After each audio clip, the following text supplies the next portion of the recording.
जय हिंद। आज आपसे बात करते हैं एक अनोखे फैसले की, जो इंसानों के लिए नहीं, बेजुबानों के लिए आया है। ऐसे जानवरों के लिए जिनसे इंसानों का गहरा नाता है। आइए बात करते हैं अभी हाल ही में स्ट्रे डॉग्स को लेकर सुप्रीम कोर्ट ने एक फैसला दिया। फैसले के बाद में बहुत विरोध हुआ और उस विरोध को देखते हुए सुप्रीम कोर्ट को अपने फैसले को बदलने पे मजबूर होना पड़ा।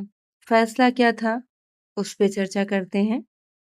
रेबीज से होने वाली डेथ के आंकड़ों को देखते हुए सुप्रीम कोर्ट ने सुमोटो संज्ञान लिया और उसने यह आदेश पारित किया कि दिल्ली एनसीआर में जितने भी डॉग्स हैं उनको पकड़ा जाएगा और उनके लिए एक शेल्टर होम बनाया जाएगा जहां उन्हें रखा जाएगा।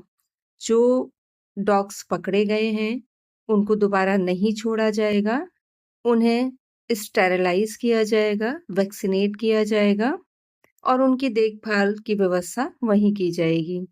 इसको लेकर बहुत सारे जानवर प्रेमी सड़कों पर उतर आए और एक विद्रोह हुआ कि ऐसे बेजुबानों के लिए जो हम पर निर्भर हैं या हमसे कहीं ना कहीं उनका बहुत गहरा सामाजिक भी स्थितियां हैं, उनको इस तरीके से सुप्रीम कोर्ट के जो आदेश है उसके द्वारा समाज से नहीं हटाया जा सकता है।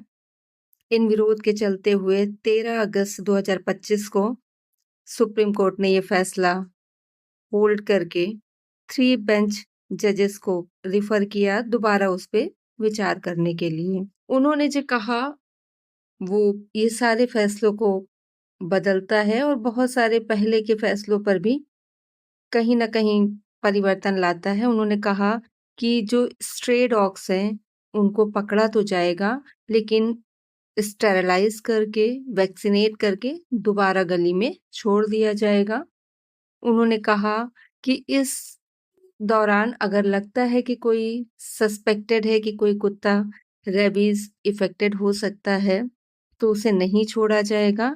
और जो स्पेशली उसने व्यवस्था की वो ये की कि गली में कहीं भी खाना देने पर रोक लगा दी गई। जो एक प्रथा हमारे यहाँ चली आ रही, कुत्तों को खाना देना, उनको फीड कराना, तो इस तरीके की जो व्यवस्था थी सामाजिक उस पे रोक लगाई। उन्होंने कहा अगर कुत्तों को आपको फीडिंग करानी है तो एक स्पेशल जगह होगी, वहां पर आप कुत्तों को खाना डाल सकते हैं। तो गली में कुत्तों को खाना डालने पे रोक लगा दी गई और ये कहा गया कि अगर कोई कुत्ता अडॉप्ट करता है, रखता है, तो उसे चाहिए कि वो उस कुत्ते को गली में नहीं छोड़ेगा।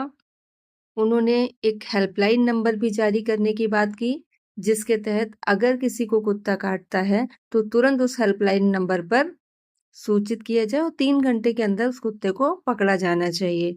उन्होंने कहा कि कुत्तों के लिए अलग से शेल्टर होम बनाए जाएंगे जहां इनके वैक्सीनेशन की व्यवस्था होगी। ये सारा मामला सुनने और जानने के बाद, ये फैसला आने के बाद एक चीज बहुत स्पष्ट होती है कि कहीं ना कहीं भारत में लोकतंत्र बहुत मजबूती से खड़ा है, क्योंकि आज भी जनता की आवाज पर सुप्रीम कोर्ट जैसी प्रमुख न्यायालय अपने फैसले को दोबारा रिव्यू करने के लिए या अपने जजमेंट को परिवर्तित करने के लिए बाध्य होती हैं। तो शायद लोकतंत्र में जनता की आवाज को फिर एक बार सबसे ऊपर रखा गया। जय हिंद।